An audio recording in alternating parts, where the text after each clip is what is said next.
It's a fact, Guruji. I don't think so. It's a dire fact. The more number of searches will be for looking for she or his caste. So, to Maybe they want to marry them. Pardon me? So this is my dream, Sadhguruji. People should get confused. Everywhere it should be tangled with all intercaste things. Is it right? Will it happen? I don't like anything intercaste. Because first of all, when I meet people, it never even occurs to me what caste they are. So I don't know how to do intercaste, I only see human beings.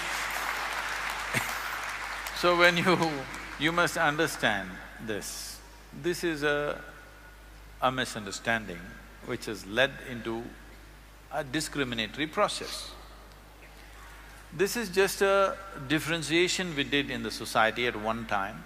When there were no schools, when there was no university, then when there were no engineering colleges, IITs and business management schools, all this.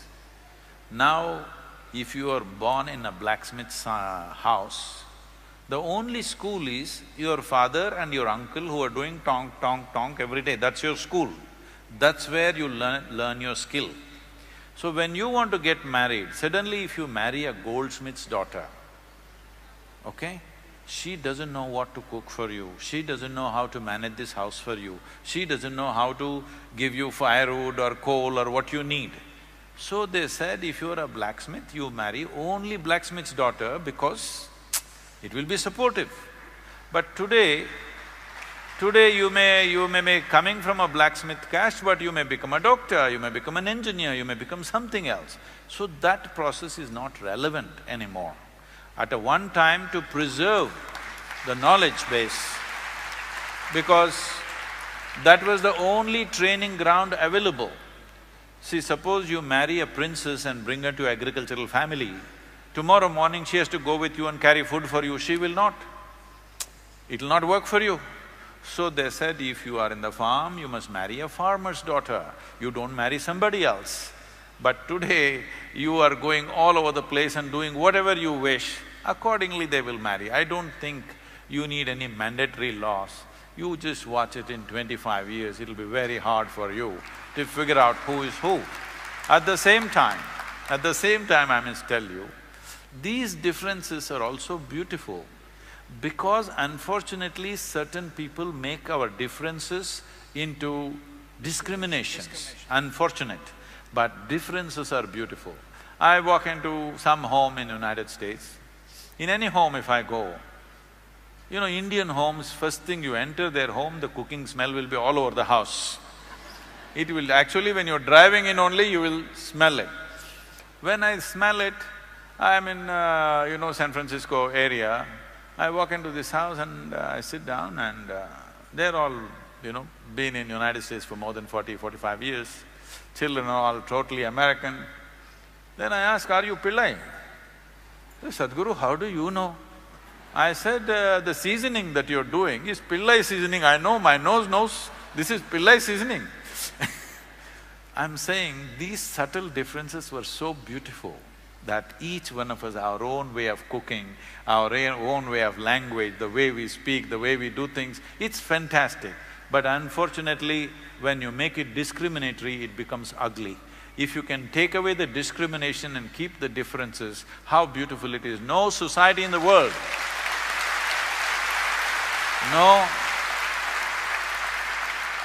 no society in the world has these fine distinctions. People live on the same street for generations, but still this home will cook like this home will cook the other way. How beautiful it is. But this is completely gone because now everybody is trained on Google. The same avkai from Krishna district, Godavari district, Telangana, Andhra, is it not different? Distinctly different. All these subtleties you want to take it away and make it one McDonald's food, okay? No, I think that is an ugly world. These subtleties, these differences are fantastic. We are a colorful culture because of these differences. But But the problem with human mind is unfortunately, a goldsmith thinks he is superior to the blacksmith. Though you can very easily live without a goldsmith, but you can't live without a blacksmith. So this discriminatory thing, we must take it away. I must take this opportunity and tell you this. People are always asking me, Sadhguru, what is your advice for our children? As if children need anybody's advice. Without figuring out how to raise children, you delivered children, so you're the one who needs advice.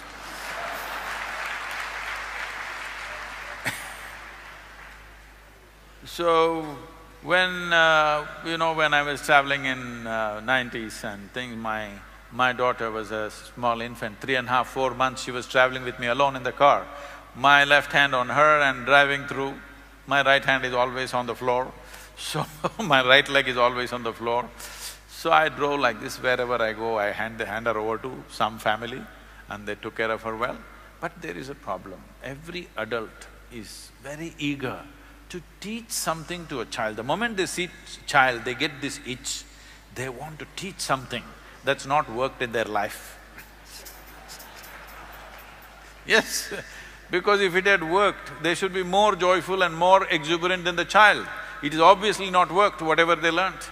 Maybe they learnt a few tricks of how to make money, how to survive in the world, but they learned nothing about life compared to the child. So I made one rule, nobody will teach her anything. No 1, 2, 3, no ABC, no Mary had a little lamb, because I don't care whether Mary had a lamb or not. So, one thing happened, because nobody taught her anything, she was all ears, all the time like this, looking at everything, because nobody tells her anything.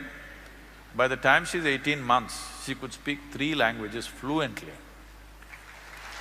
And I also made this rule that I never teach her anything.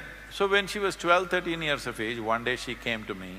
She was disturbed about something that happened in the school, and she came home and said, "You're teaching everybody so many things, but you're not teaching me anything." I said, "Well, I'm not given to teach people unsolicited. Now that you've come, this is all you need to know. Never look up to anybody." She looked at me like this, "What about you?" I said, "Even me. Because if you look up to me, you will miss the value of who I am. Maybe you will hang me on your wall, that is not why I am here. If you look at me just for who I am, your life will be immensely benefited and energized. If you look up to me, you will hang me somewhere in your house. So do not look up to anybody, do not look down on anybody, this is all. This is all it takes. This is not simple. Because all the time your mind is saying, oh, she's good, he's not good, he's okay, he's not okay, this is fine, that is fine, this is pure, this is impure, this is God, this is devil, this is going on endlessly. If you stop this one thing and simply look at life for what it is, you will effortlessly navigate your way through.